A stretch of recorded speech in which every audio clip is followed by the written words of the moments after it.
لبیک اللہم لبیک لبیک لا شریک لک لبیک۔ حاجی جناب اپنے گھر سے نکلا ہے، گھر سے مکہ تک کا جو سفر ہے اس کا وہ کس طریقے سے ادا ہوگا؟ سب سے پہلے یہ ہے کہ توبہ استغفار کرے، ناراض رشتہ داروں سے خاص طور پر ملاقات کرے، انہیں منانے کی کوشش کرے، جو قریبی اعزاء ہیں اقربا ہیں ان سے میل ملاپ کرے، دعاؤں کی درخواست کرے، دعائیں لے، دعائیں دے، اور اپنے گھر سے جو سامان کی تیاری ہے سامان کی تیاری کرے۔ سامان کی تیاری کے اندر بیگ ہو گئے، دیگر چیزیں ہو گئی، پاسپورٹ ہو گیا، جو دستاویزات ہیں وہ اپنے ساتھ لیتے ہوئے اپنے بیگ کو تیار کرتے ہوئے اس بات کا تعین کر لے کہ اس نے احرام کی نیت کہاں سے کرنی ہے۔ اگر اس نے احرام کی نیت کہاں سے کرنی ہے، اس کا دار و مدار اس بات پر ہے کہ اس کی فلائٹ کہاں اتر رہی ہے۔ اگر اس کی فلائٹ مدینہ منورہ اتر رہی ہے تو یہ بغیر احرام کے جائے گا۔ اگر اس کی کنیکٹنگ فلائٹ ہے تو یہ اس بات کا آپشن موجود ہے کہ جب اس کا جہاز تبدیل ہوگا تو وہاں سے احرام باندھ لے۔ اگر اس کی فلائٹ جدہ اتر رہی ہے تو اور ایئرپورٹ جس شہر میں اسی شہر سے اس کو جانا ہے، مثال کے طور پر کوئی حیدرآباد سے آ رہا ہے تو ٹھیک ہے وہ آ جائے باب المدینہ تک، یہاں کے احرام کی چادر باندھ لے۔ سب سے محتاط طریقہ نیت کرنے میں یہ ہوتا ہے کہ جب جہاز بلند ہونے کے بعد ہموار ہو جائے، جہاز جب بلند ہوا جہاز اور جہاز ہموار ہو گیا، بیلٹ کھول دینے کا کہا گیا، اس وقت آپ نیت کر لیں۔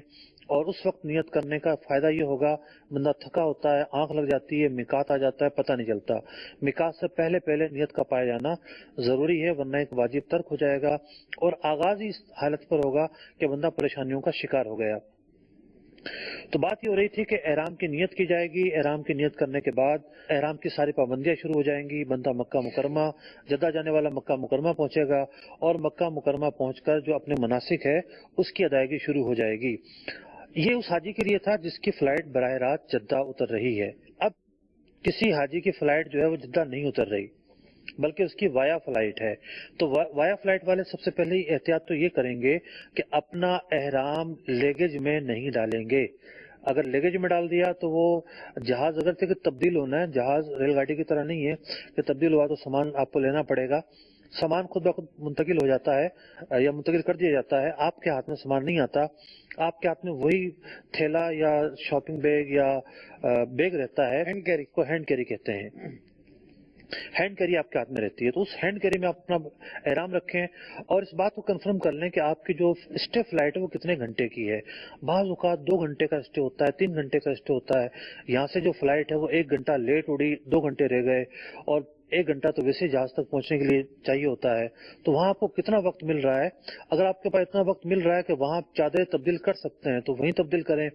ورنہ آپ نیت بے شک نہ کریں، چادریں تبدیل کر لیں۔ ایک سال ایسا بھی ایک واقعہ آیا تھا کہ جناب ایک پورا قافلہ عمرے پہ جا رہا تھا، اسٹے فلائٹ تھی، یہاں سے جہاز لیٹ ہوا، آگے جب وہاں پہنچے ان کو کپڑے بدلنے کا ٹائم ہی نہیں ملا، باغم باغ جہاز میں سوار ہو گئے، احرام ہی نہیں باندھ سکے۔ تو اس بات کو کنفرم کر لیں کہ آپ کا جو اسٹے ہے وہ کتنا ہے، اتنا ہے کہ آپ بآسانی وہاں پر لباس چینج کر سکتے ہیں، احرام پہن سکتے ہیں اور وہاں پہنے، ورنہ یہیں سے چادریں لپیٹ لیں، نیت یہاں سے نہ کریں، نیت پھر وہیں جب جہاز اوپر بلند ہو کر ہموار ہوگا اس وقت نیت کر لیں۔ اگر کسی کی فلائٹ مدینہ منورہ جا رہی ہے، مدینہ منورہ جس کی فلائٹ جا رہی ہے تو اس کے لیے احرام ضروری نہیں ہے، وہ بغیر احرام کے جائے گا۔ پھر مدینہ منورہ سے جب وہ حج کے لیے جانے لگے گا تو یعنی مکہ مکرمہ جانے لگے گا تو پھر اس کو فیصلہ کرنا ہوگا کہ وہ حج قران کر رہا ہے، تمتع کر رہا ہے یا حج افراد کر رہا ہے، اور اسی کے مطابق پھر وہ نیت کرتا ہوا مکہ مکرمہ کی طرف روانہ ہوگا۔